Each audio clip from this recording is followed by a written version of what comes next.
नमस्कार, आप देख रहे हैं द हिंद 24 न्यूज और मैं हूं आपके साथ साक्षी निर्वाण। आइए नजर डालते हैं आज की कुछ बड़ी खबरों की ओर।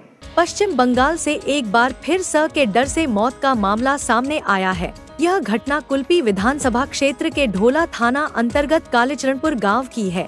मृतक का नाम शाहाबुद्दीन पाइक बताया गया है। मृतक के परिवार में पत्नी और 4 बेटे हैं। वह स्थानीय एक निजी मदरसे में शिक्षक के रूप में कार्यरत थे। जानकारी के मुताबिक शनिवार को शाहाबुद्दीन पाइक को दिल का दौरा पड़ा, जिसके बाद उन्हें डायमंड हार्बर अस्पताल में भर्ती कराया गया था। बीती रात उनकी मौत हो गई। घटनास्थल पर कुल्पी के विधायक योगरंजन हालदार और मथुरापुर के सांसद बापी हालदार पहुंचे। विधायक का दावा है कि शाहाबुद्दीन की मौत स के डर के कारण हृदयाघात से हुई।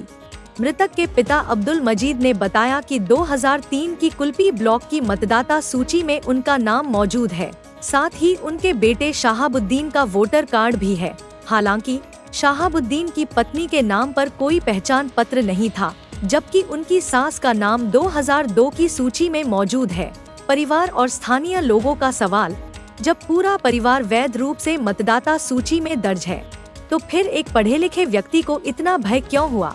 विधायक और सांसद ने इस मौत के लिए चुनाव आयोग और केंद्र सरकार की नीतियों को जिम्मेदार ठहराया है। वहीं भाजपा ने आरोप लगाया कि यह घटना साजिश के तहत बनाई गई एक राजनीतिक कहानी है और इसे घृणित राजनीति करार दिया है।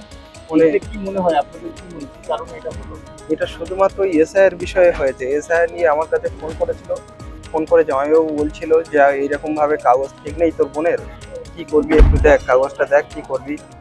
আমার জামাইবাবু অনেক আগে মারা গিয়েছিল, সেই হিসেবে ওনার বাবার সঙ্গে ওনার 2002 নিয়ম নেই, কিন্তু ওনার মায়ের নাম আছে। এই নিয়ে চিন্তা ভাবনা আমি বললাম আচ্ছা ঠিক আছে, আমি সাগরে আছি, আমি যাচ্ছি, গিয়ে তোমার সঙ্গে কথা বলবো।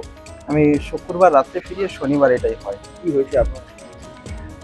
দেখুন, সর্বত্র সারা বাংলা জুড়ে একেবারে মৃত্যুর মিছিল চলছে। আপনারা দেখছেন গত 8-9 দিনে যেদিন থেকে এসআইআর ঘোষণা হয়েছে, প্রায় 9টা-10টা প্রাণ ইতিমধ্যে ঝরে পড়ল।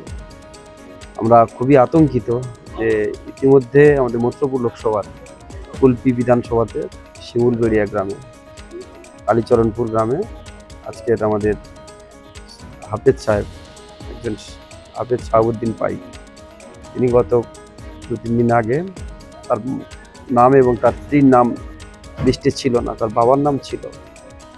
ডিওলে যখন তার বাড়িতে গিয়ে বলে, এবং আপনার কি হয়? আমার ভাইপো কি নাম? শাহাবুদ্দীন পাইক। কি হয়েছে? কোথায় বাড়িতে যাও? আমার কালীচরণপুর ঢলাজি। কবে ভর্তি হয়েছিল বা কি হয়েছে?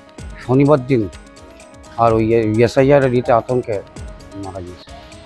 এসআইয়ের কি ওনার নাম নেই? না, 2003-এ নাম নেই। আর ওনার স্ত্রীরও অসুবিধা ছিল, নামের কাগজপত্র, আধার কার্ডের একটু কাগজপত্র গণ্ডগোল ছিল, এইভাবে নিয়ে আতঙ্কে বিশাল। কাগজপত্র ঠিক করেনি? না, ঠিক করেন। তারপরে এই হঠাৎ স্ট্রোক হলো, ওই চিন্তায়। ইতিমধ্যে আপনার ছেলে মারা গেলেন, কেন মারা গেলেন কোনো ধারণা আছে?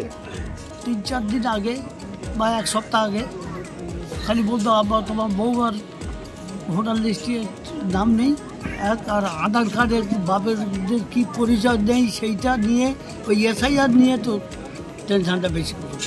রাত 12টা পর্যন্ত আমার সঙ্গে ফোনে কথা বলছে আব্বা কী করবো এই করতে সকাল 7টা ফোন আসছে, স্ট্রোক হয়ে গেছে। আমি নিজে নিয়ে আমি আমার মেজো ছেলে আর হাফেজ সাহেবের মা, আমরা পশ্চিমবাংলায় আমাদের এই পূর্ব ভারতে যতগুলো রাজ্য, 7টা রাজ্য আছে, তার মধ্যে পশ্চিমবাংলা কেন? আমাদের তো ভোটের পরে হতে পারত।